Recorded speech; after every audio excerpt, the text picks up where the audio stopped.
Hey, everybody, this is Scoots. This is a new kind of experimental version of Sleep With Me we've never done before. So welcome. These are just bedtime stories from our podcast, Sleep With Me. And to make them feel fresh, these ones are from a couple years ago. So if you're a regular listener, you might get a refresh. And if you're new, these are just bedtime stories from a show called Sleep With Me. They're strange, they're meandering, they're a little bit different. And all this is made possible by listeners like you, regular listeners like you. And so I just want to let you know that's how we're able to put the show out. And so if you are a fan of Sleep With Me, you listen to it on a regular basis, please consider supporting the show. You get ad-free episodes, you get ad-free story-only episodes, tons of other cool stuff at Sleep With Me Plus. That's sleepwithmepodcast.com/plus. But if you're in a position and you have some money every month, or you say, hey, maybe I don't watch that streaming service, I'd rather give it to a podcast, think about your favorite podcast. It doesn't have to be Sleep With Me, and support that podcast. If it is Sleep With Me, I consider supporting the show, would be great. But if it isn't, or there's a podcast you listen to way more, brings you a lot of value during the day, please support that podcast. Podcasting is going through a different time right now, and your favorite podcast, the one you get the most out of, could use your support the most. So consider supporting it however they request support. Just check it out, like listen to the show or check out their website, or consider supporting Sleep With Me. If Sleep With Me, you say, oh no, Sleep With Me is the one I listen to the most, sleepwithmepodcast.com/plus. Thanks. Friends beyond the binary, ladies and gentlemen, boys and girls, it's time for the podcaster that's here to help you get into. I can't even say it, everybody. It's time for the podcaster who tried to say, get into it, yeah. But I tried to find out something. I stumbled over my words. So whether you're getting ready for bed, you're tumbling into bed, you're stumbling into bed, or you're already in bed getting cozy, you're starting to run that bedtime routine and ease your way down, or you just need someone, or your first time here and you're like, what in the hey, well, it's time for the podcaster that's here to help you as you get into bed, yeah?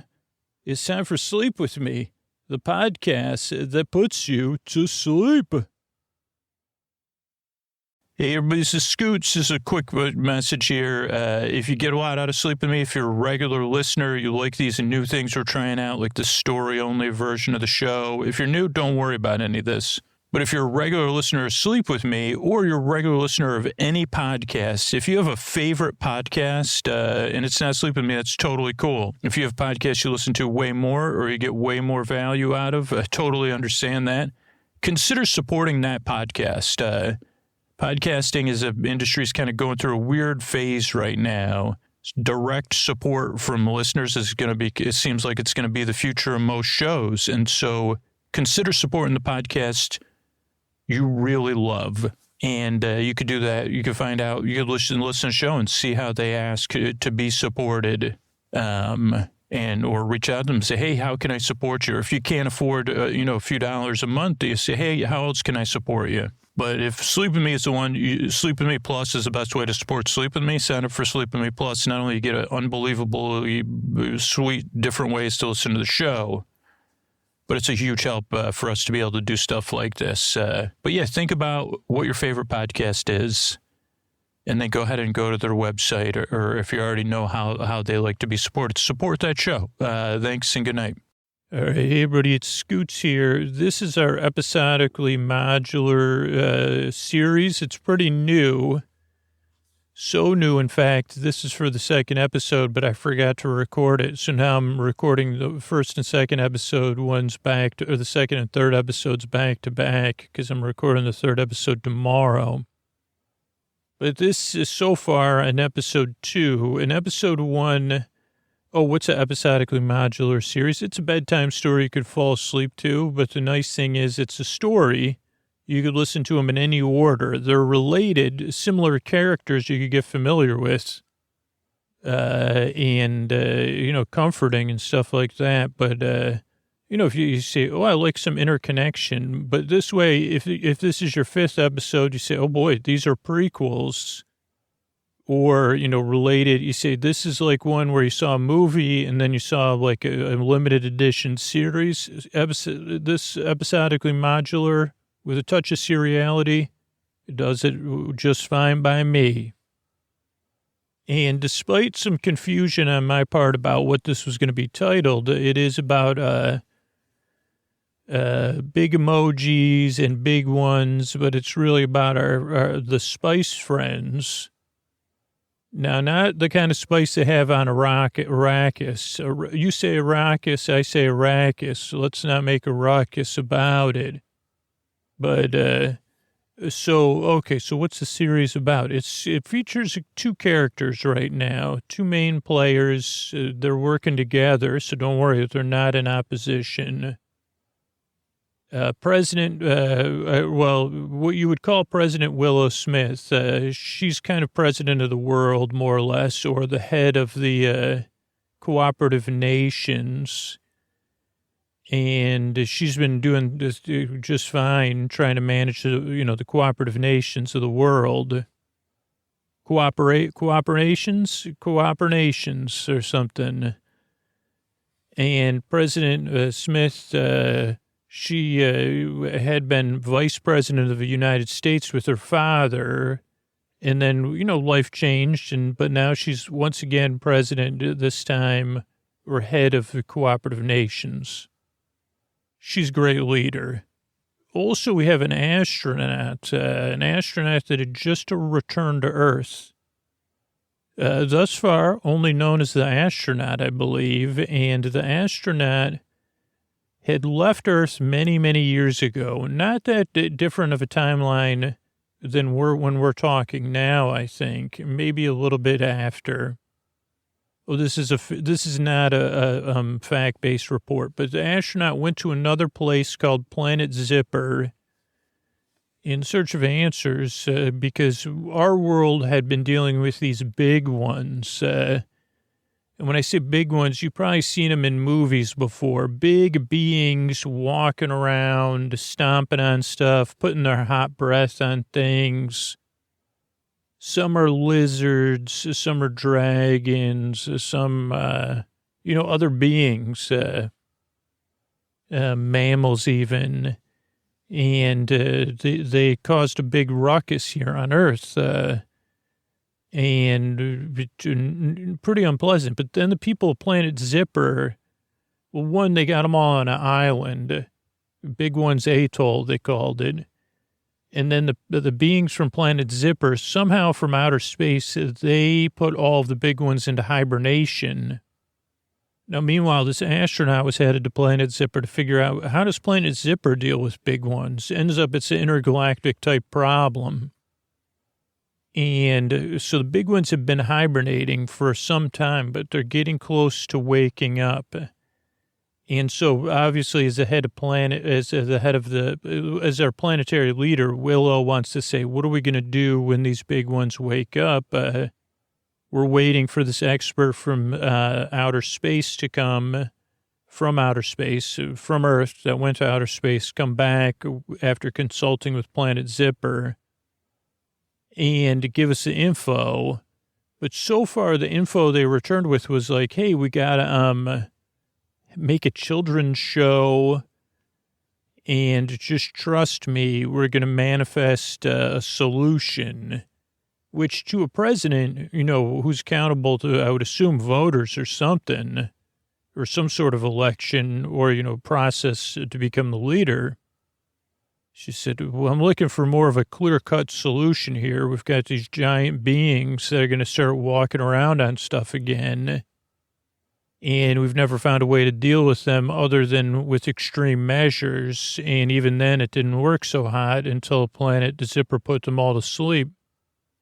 But the astronaut said, don't worry, you just have to trust me. Just have some faith. We're going to get this worked out. Talk about bedtime material. You say, well, we got a giant problem? Don't worry.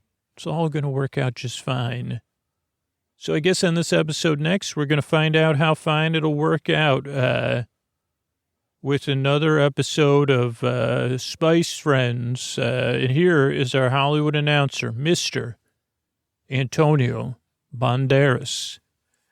Thank you, Scooter. As the ladies, as the gentlemen, as the boys, as the girls, the friends beyond the binary. It's time for an adventure. Another adventure with our spice friends. Spicy.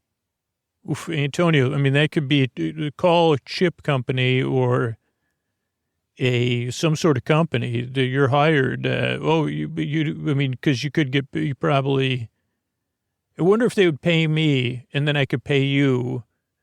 Because since it's my audio, technically, even though you're volunteering for the love of sleep, love of your Scooter, I do this for the love of people who are falling asleep. I know you do. Also for the love of practicing stillness, which I have you do most of the time while you're in my presence. You being still is a present to me, Antonio. Thanks. That's Mr. Antonio Banderas, and this is Spice Friends, everybody. All right, I guess I've decided to record a journal for you. You told me you were recording one for me, and I don't know, I've just been really impressed, and I know... no, I don't know. I understand your hesitancy and your dismay. And can I just say how starstruck I was just meeting you? I remember listening to some of your music on the flight, but and your family. But that is aside not what I was starstruck. It was...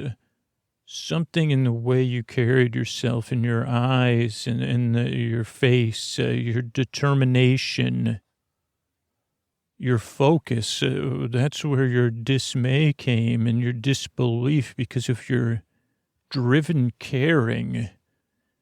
And I don't know. I just, I was taken aback by it. And I do find myself in a position where I was looking at it and saying, well, maybe I came in a little too, came in on a rocket that looked like a comet. I came in a little too hot. But I wouldn't say hot. I'd say my confidence blinded me to need to stay soft and open. And I guess I needed to have my own course correction forced on me. Which is somewhat of a space travel metaphor. So let me see. Of course, I should have been softer and realized that the idea that the joy of dance and song in the whole manifestation theory, that's only the way I can explain it because I don't understand it either. I'm asking you to take on something that I don't understand, right? How could the big ones have been formed and manifested? Manifestation's always been something that people would say is gaga goo goo. And it's just a word because I don't know other word to say. Created, came, but where did they come from? They appeared on Earth or in the sea. So did they come... There are no scientific theories that can explain, oh, no, there's someplace in the center of the earth they all live, and they come out from time to time. We don't have any scientific theories that said, oh, for sure, they came from other worlds. I would say the fact that the big ones who were on planet Zipper, different big ones, and some the same, makes this manifestation theory hold up, because we don't have any proof of them traveling interstellar in an interstellar manner. Also, I guess I'm just not an expert on it. I don't know about it. And talking about it, I have trouble believing because I'm trying to manifest a solution or start the train moving. I guess I just don't have... I wish Planet Zipper, they don't really think in metaphors and similes, and they're... It's tough to explain, and a lot of that I've lost or tried to forget about.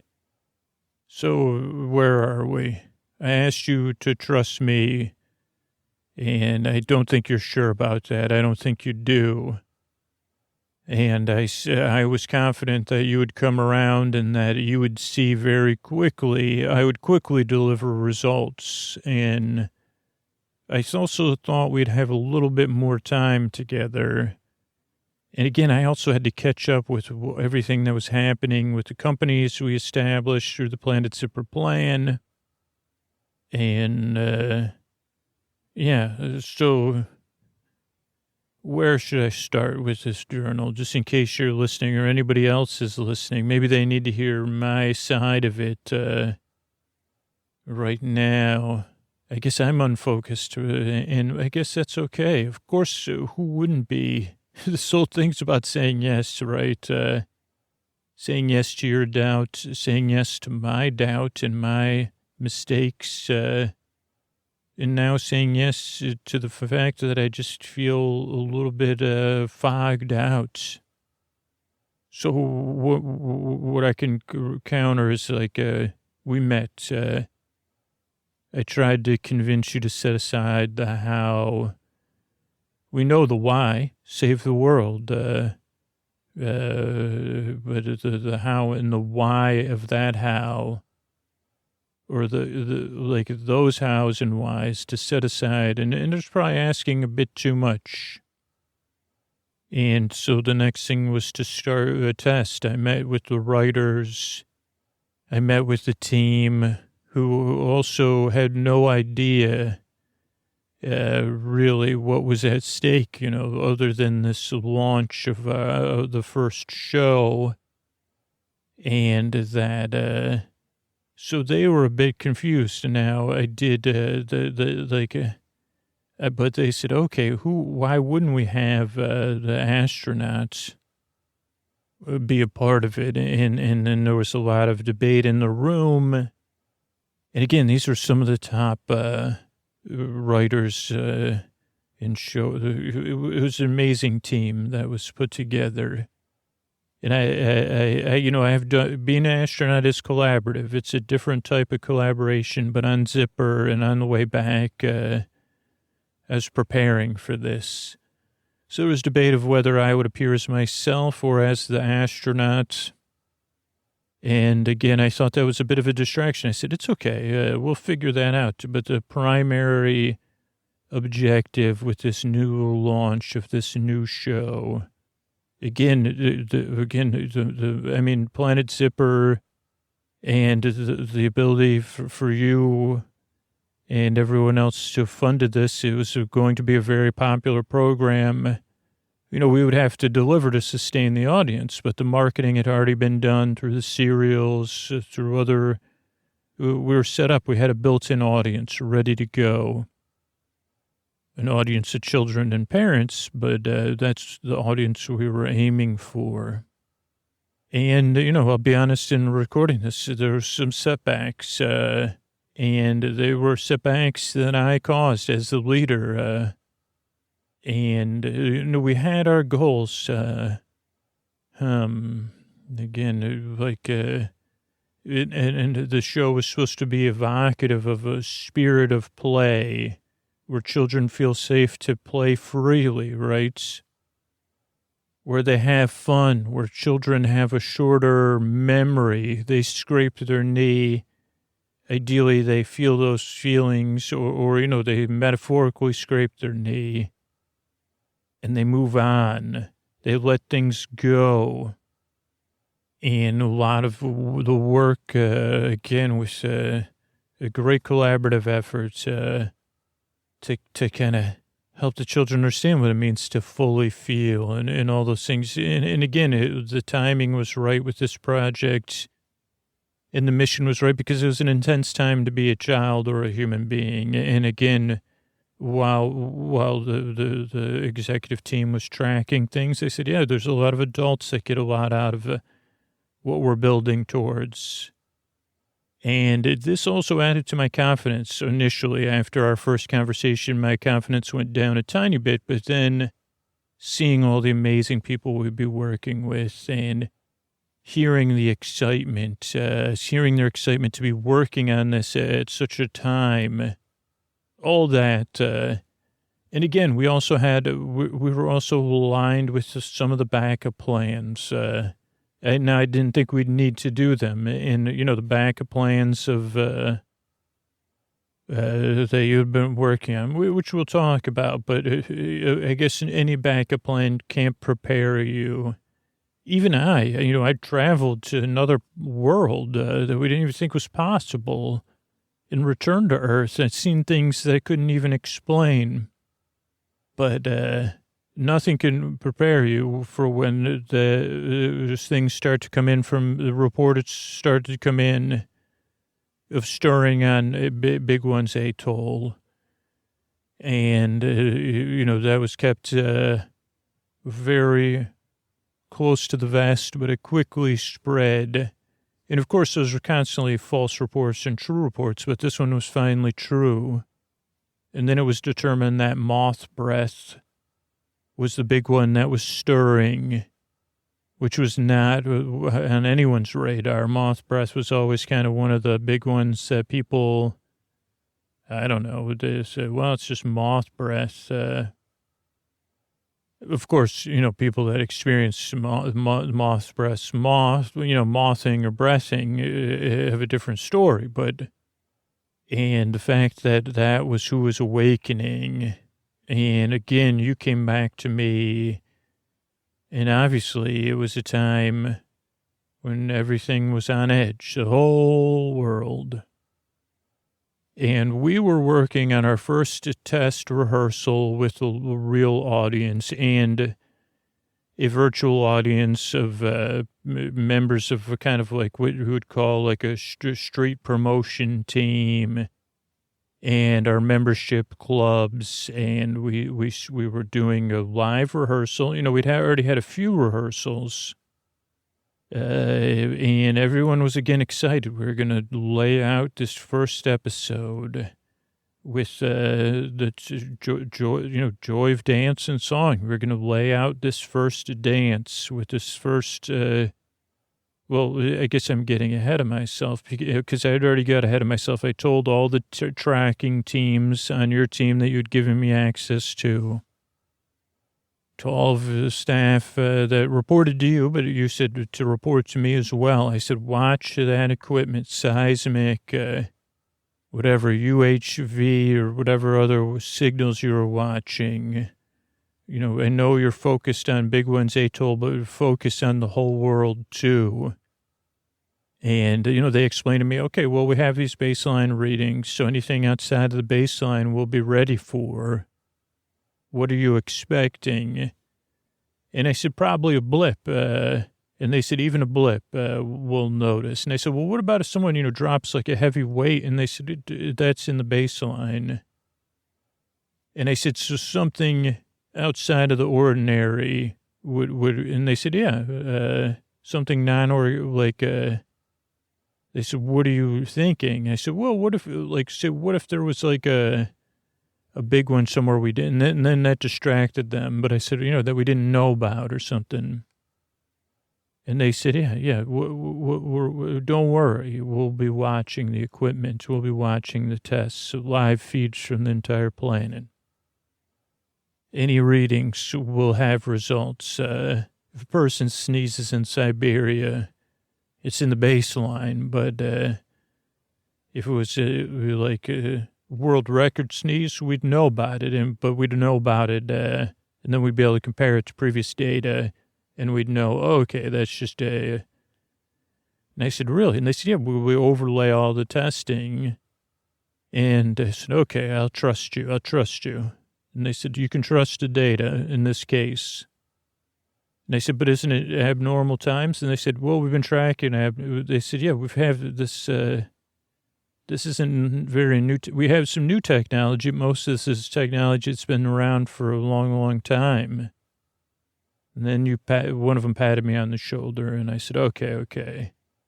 And so I went to the first rehearsal.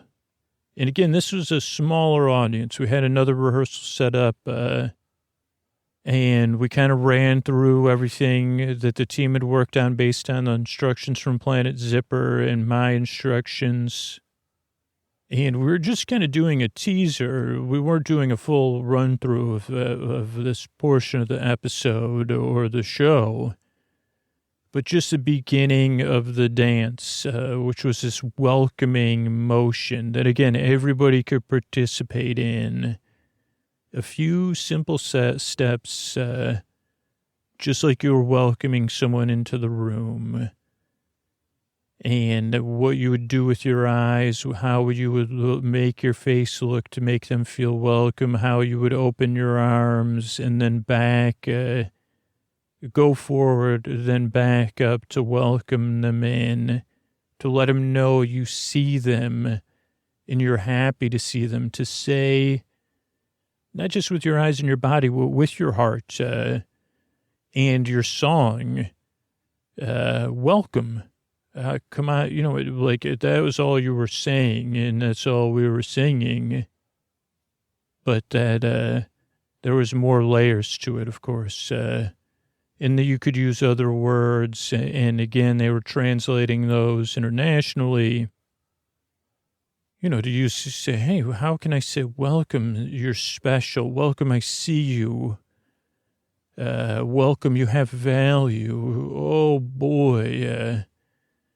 And we did that. Now, at the same time, understandably, everyone watching and everyone working was distracted by the events. But we did get caught up, I felt like, because we were just doing this one sequence.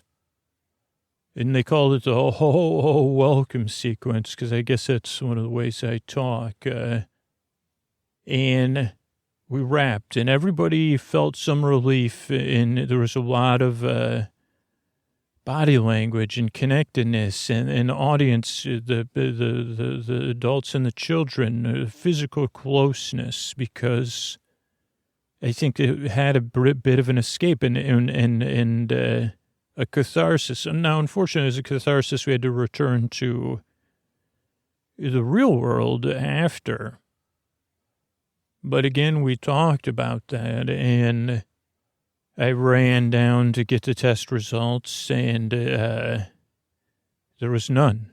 There was no blips. I said, no blips, no blurps. They said, no blips, no blurps, no bloops, nothing. And I said, can you run back through the last 12 minutes? And they said, we can do that. We don't have to run back. There's nothing. And I said, nothing now. And then they said, you want to watch for a while? But that was when, and they explained to me after this happened that even if that the data is, that this wouldn't mask the other data, because even afterwards I said, but is there any other results? I was distracted by what I wanted to see. But that was when Moth breath also started to fully move. And Moth breath started spreading its wings and moving. And so, of course, I was coming through on the tests as well. And now I had my own dedicated people, but even they were distracted by this fact. And there was a big hullabaloo.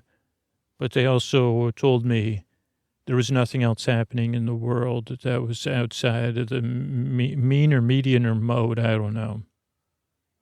So that was a bit of a blow for me, because I was confident that I would have something to bring to you. And I had a meeting with you, of course, and you had already known there was no results from the test. You already knew that information.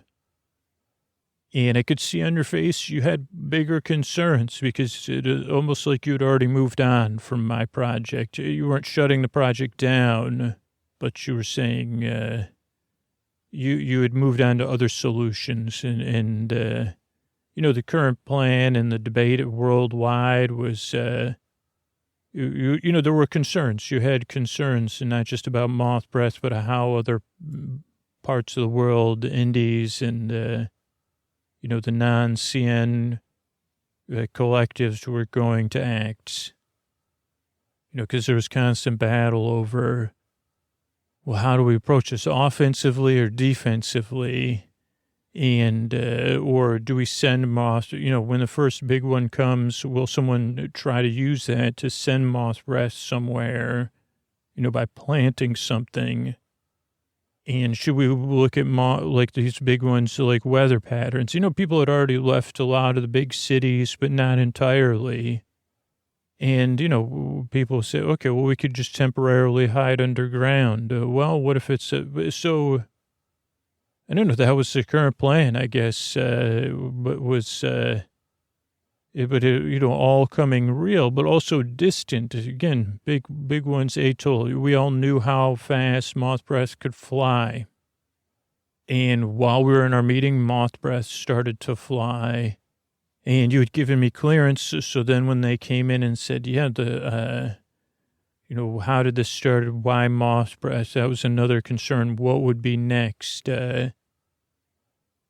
There was other activity at the island, not big ones activity, but people that praised moth breath in particular, a group of, a large group actually, that had moved onto the island secretly and had taken control of a remote part of the atoll that, and they had established a moth breath-based belief system.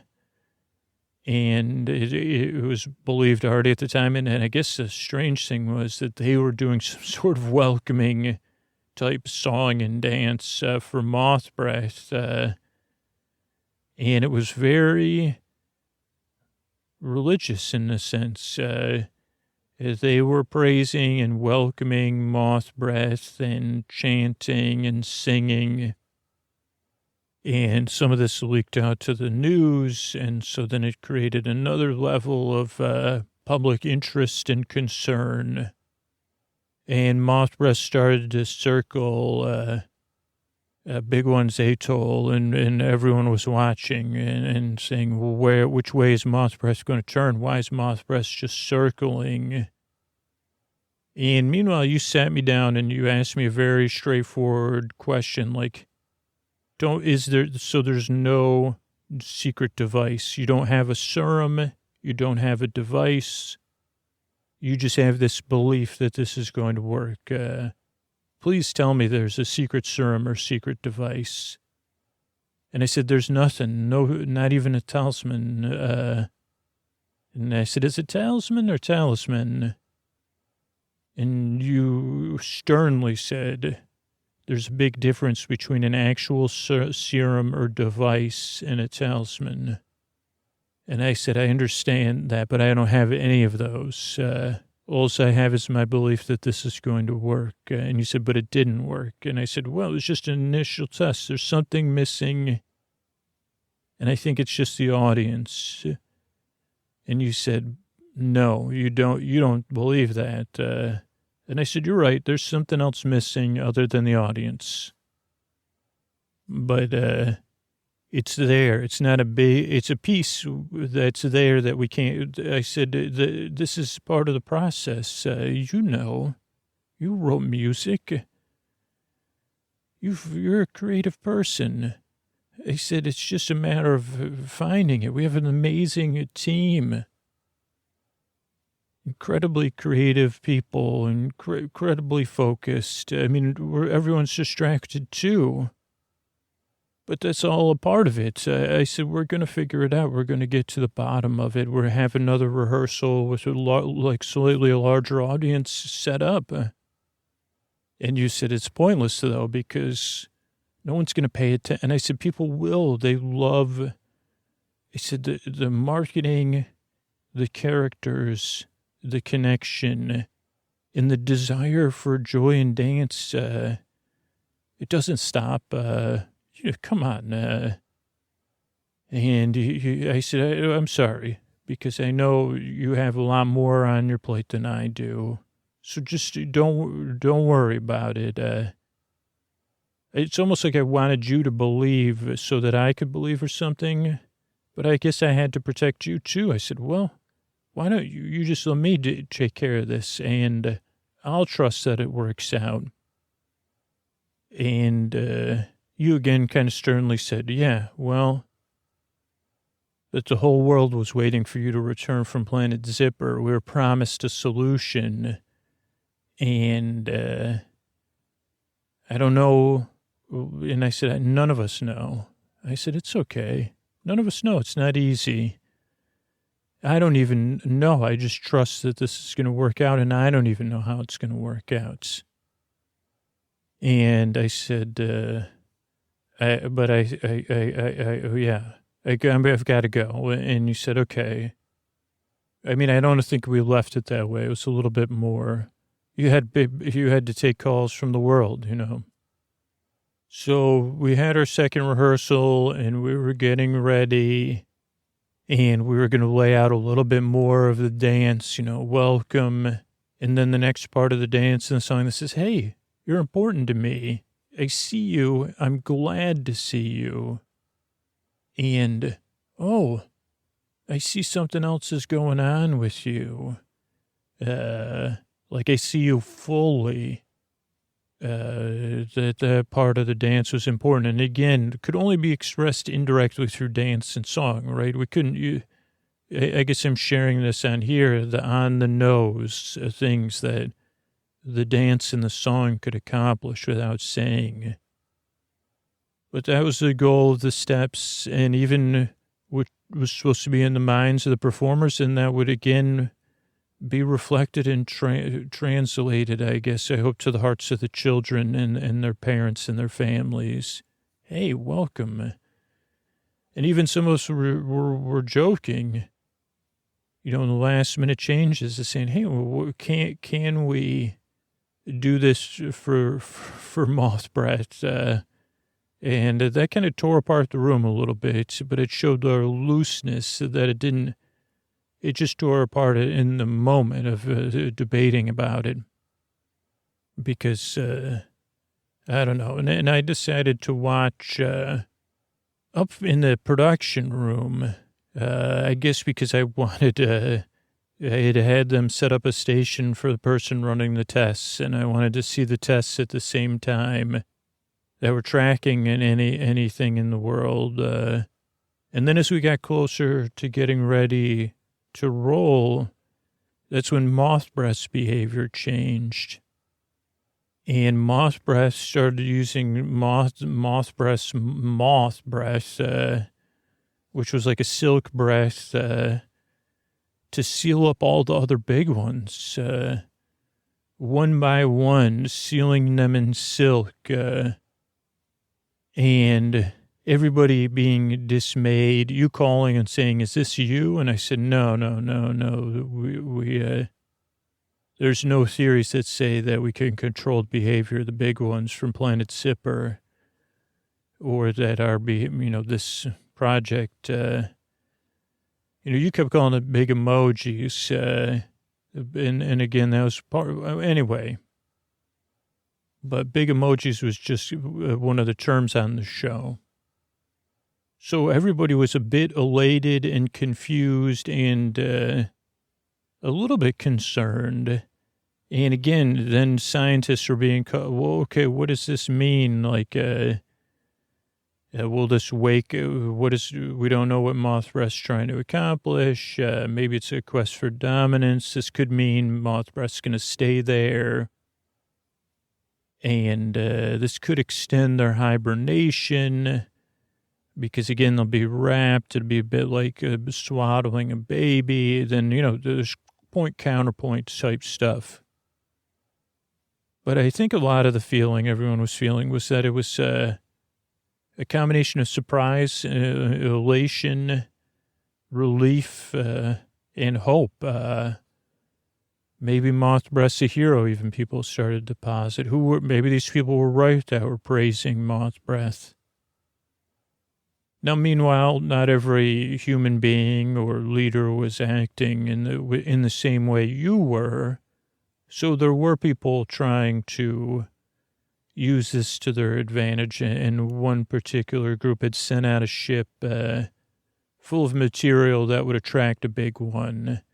And they were planning on sending it to a port of another nation they weren't allied with. And this is just something we know in retrospect, or I know in retrospect. But we went through with a rehearsal. Now, The rehearsal went a lot like the goals. We ran a little bit longer. I mean, it didn't yield any results, and I was watching the whole time. And the production thing is like over the studio, right? I don't know if well, you're familiar with it. It's like a dark room with kind of like a two-way window, a mirror. You can't see in from the outside. But when you're standing there, there's the reflections of the screens behind you, particularly the screen for the tests and the tracking, the seismic and all that was right next to me. And so it created a reflection. I remember as I saw and heard that there was no results, but that the performance seemed to be going really good. The children and their families seemed to be enjoying it. I caught my own reflection in staring, and instead of looking into the studio, I was looking in my own eyes, and I was seeing doubt. I was seeing tiredness. I was seeing a weariness, because I knew that I don't know. While everybody else was hoping this was for the best, I wasn't so sure. When big ones are involved, and for my time on Planet Zipper, I just said there's got to be something more to this. And also was just disappointed. There was no clear results and nothing. No blips, no blurps, no bloops. And my shoulders sagged. And now, again, no one else on the team really knew that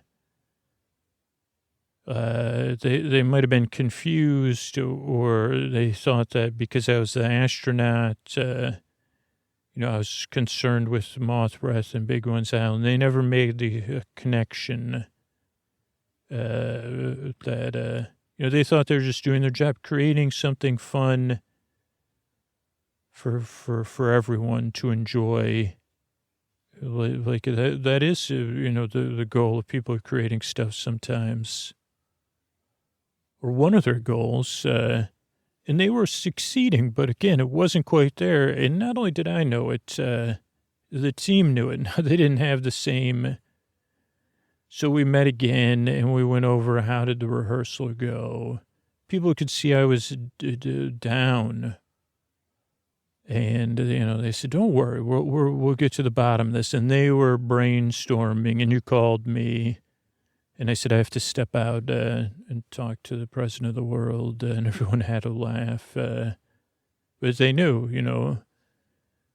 And again, sometimes people say, why are you involved in this project? That's really, and I said, well, this is, children of the world are the most important resource we have, of course. And they said, I said, what am I going to do? I'm just an astronaut. And they said, but then you bring, and they said, that stuff's confidential. I can't talk about it. But anyway, I went and I met with you again.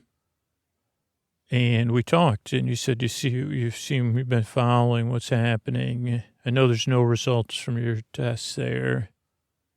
And I said, yeah. And I said, following what's happening. And you said, what do you think? And I said, well, I don't know what to think. I know I don't feel good. I don't feel worse about it, but I don't feel good about it. And you said, did you notice anything else? And I said, yeah, there seems to be a large group of, and she said, yeah, they're not just on the atoll, they have, they're operating and controlling, an Indian nation, or like they moved into a city that like a lot of people left. And she said, yeah, they're like, they believe in moth breath. And she said, what else? And I said, well, they're singing and dancing. And he said, that's always kind of been a theory that, we've seen it in the past with the big ones. It's just like a human being that people get caught up in, a giant figure. And we've never had any conclusive thing about the singing and the dancing. And she said, well, they said that they're the ones controlling moth breath. Do you think that's possible? And I said, I don't know if it's possible. I don't think so. Nothing on Planet Zipper. I said, you could, I could see that they could have woken Moth Breath up first with their singing and their dancing. And she said, but there's something hypnotic to it, right? And I said, yeah. I said, but why are you saying that? And she said, well, they said that they're making demands, and they're saying without the demands, that Moth Breath's going to be the only big one, and they control Moth Breath. And I said, interesting. And I said, do they have any proof of that? And you said, yeah, Moth Breath, I don't know if you heard, but Moth Breath left Big One's atoll and is headed out to the sea. And I said, well, that's interesting. Which direction? And you said it's pretty clear from, our intelligence that there's a ship full of spent material, and it's in the middle of the sea. It's heading to a port. And you said it came from, this other cooperative group, and, they're going to plant it in the port, and Moth Breath's headed to the ship. We expect that's where Moth Breath is headed, and we'll get there while the ship is still in the middle of the ocean. But also the group, the Moth Breathians, they said that was what would happen, and that if we don't follow, what they want, which is pretty, they said, we got to supply stuff for Moth Breath to consume, and a lot of other resources we need, they want sent to the nation that they're controlling, and the city they're controlling. And do you think that's possible? And I said, well, it sounds like it could be. I don't think it's probable, but it could be possible. But I don't understand how they would communicate with, and he said, well, what do you mean? And I said, well, I realize you're going to kind of throw this back at me, but what if they're behaving away and they want Moth Breath to behave away, or they want you to think they're in control? But yes, they could have woken Moth Breath up first. But if you were Moth Breath and you woke up, wouldn't these be the same steps you would take? And you said, what do you mean? And I said, well, okay, so you're Moth Breath, you wake up, you see the other big ones, you fly to get your wings back in order. Then you see the other big ones slumbering, rivals of yours, so you seal them up. You would do that even if someone was saying, maybe they're helping energize, and then the next thing you would do is get your bearings, and if you detected somewhere motion and spent material that attracts you, or however that works with the big ones, some sort of part of their limbic system, you would be guided towards there by your nature. So it doesn't seem to me that they're necessarily in control of Moth Breath, but they could be. They could be. And then you said, well, what would Moth Breath do next? I said, well, Moth Breath would go to the ship. I don't know what Moth Breath would do, but consume the ship, take the ship, seal the ship, and then what, you said? And then I said, well, either return to Big One's Island or follow the trail. The ship will leave a clear trail for a big one to follow. I don't know if whoever sent it out thought of that. But if they didn't think about it, they're going to, Moth Breath, that's where Moth Breath will go next. And you said, okay, well, why don't you get back to your rehearsal then? I know your show goes live very soon. And you were right, and we went back in the meeting, and I said, okay, how's everybody feeling? And, you were asking for, everybody was concerned about moth breath and wanted me to answer questions. I said, okay, I think it's going to work out. Do you think that, like, they're in control of moth breath? Everything had been on the news. And I said, let's focus on what's missing from the show. And, we have all these steps, but something's clearly missing in our welcome, so glad to see you thing. And I said, what are the problems? What is missing? And a couple ideas came up, contrary ideas from different staff members, which was amazing. And this was an all-staff meeting. It wasn't just the writers. And someone said, I think that one thing that's missing is who's dancing and who's singing. Right now we have the human performers, but the children were introduced to the show through the serial characters and and the toys and all these other things. And I feel like we've tried to humanize the show too much. And then we're just going to run these cartoons or animated shows between the variety segments with humans. And I feel like that's missing. And I said, so you're saying we're missing a spice friend? Because, again, we'd gone to this big emojis idea. With the Spice Friends being just a side thing. It made sense. Big ones, big emojis. So it's the whole goal of the show.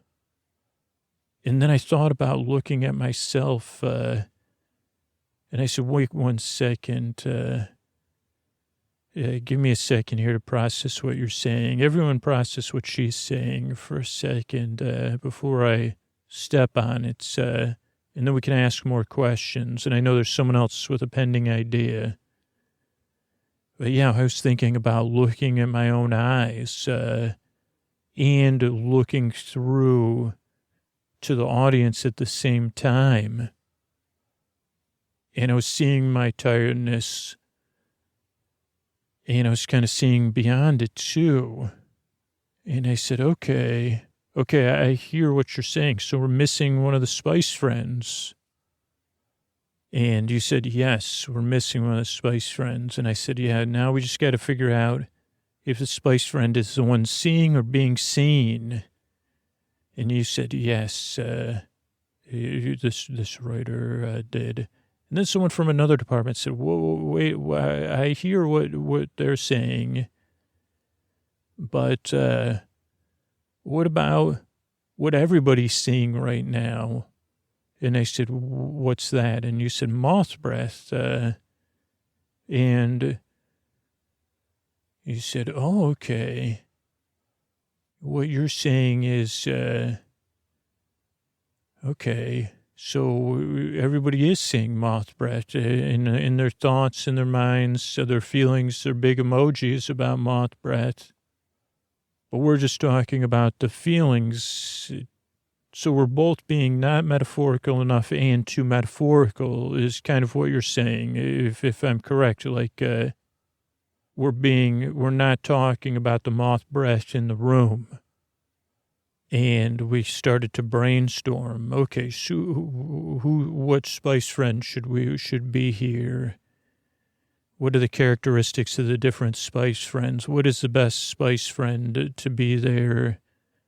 And that was a writer's area of expertise. And then who is seeing and I said, well, the audience has to be the one seeing.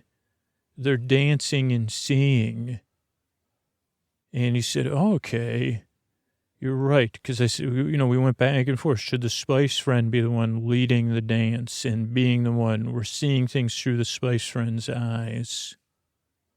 And then it just flowed from there, because he said, of course, well, this is our new show. Again, we've called costume and again, a team and the set dressers. Everyone started working together. because we didn't have a non-animated version of a Spice Friend in this particular Spice Friend.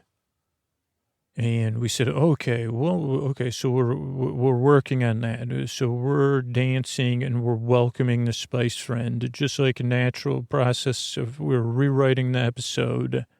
Of course, okay, we're welcoming the Spice Friend. And then we said, okay, well, what about the next thing? So the Spice Friend is, we can't ignore the fact that everybody's thinking about Moth breath. Even the Spice Friend probably is. And this is when we went to, the great influences of us, Henson, the Muppets, Sesame Street, CTW, all these great puppeteers throughout human history. I mean, beyond those names, just those were some of the names that came up with, we could have a puppet behind the Spice Friend, a small, in the distance version of Moth Breath flying around, just behind the Spice Friend. So when that is the right metaphor. Oh, I'm not just welcoming the Spice Friend. I'm seeing beyond it to what we're both thinking about, which is Moth breath, and welcoming those feelings too. And I guess I find myself getting tired talking about this, but so we went through with it, and we did the dance. We had the show. We had someone dressed as the Spice Friend.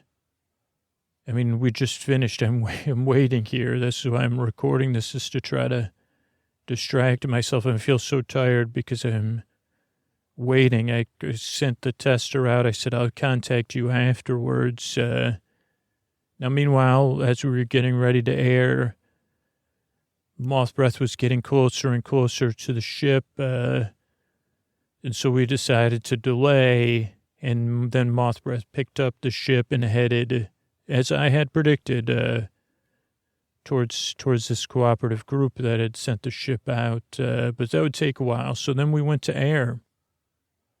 And we did the dance, and we welcomed this Spice Friend in. We welcomed in the feelings, and we saw the Spice Friend with the joy and dance, was thinking about Moth Breath and so much more. And we completed the rest of what we had set out, which I kind of didn't, which is like, hey, I'm here to help you with that. And then we moved into a more active part of the show, which again was not that's handled by experts, and I said, hey, well, a different part of the program, but the song and the dance to me.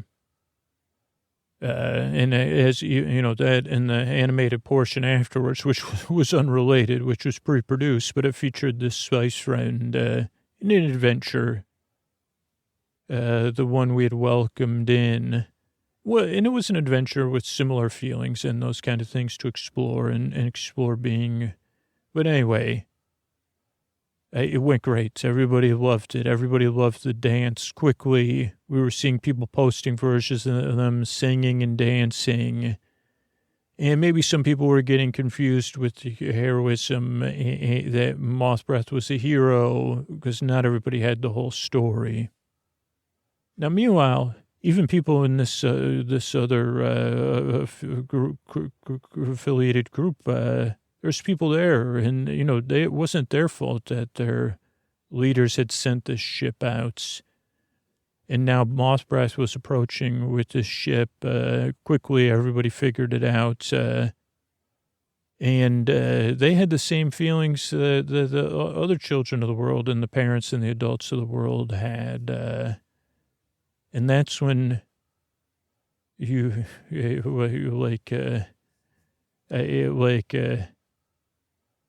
think, wait a second, let me pause this recording. Okay, I'm back.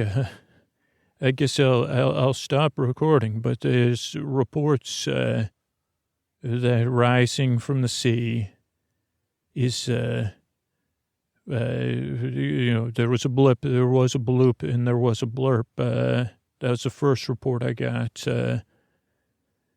And then, as we know, Moth breath still has like a few hours till it makes landfall.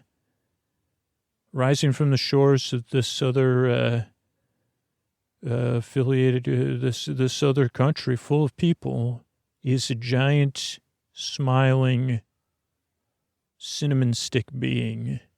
A big one, but it has big eyes and a big smile. And it's doing the welcoming dance, and no one can believe it. You couldn't believe it. You called me.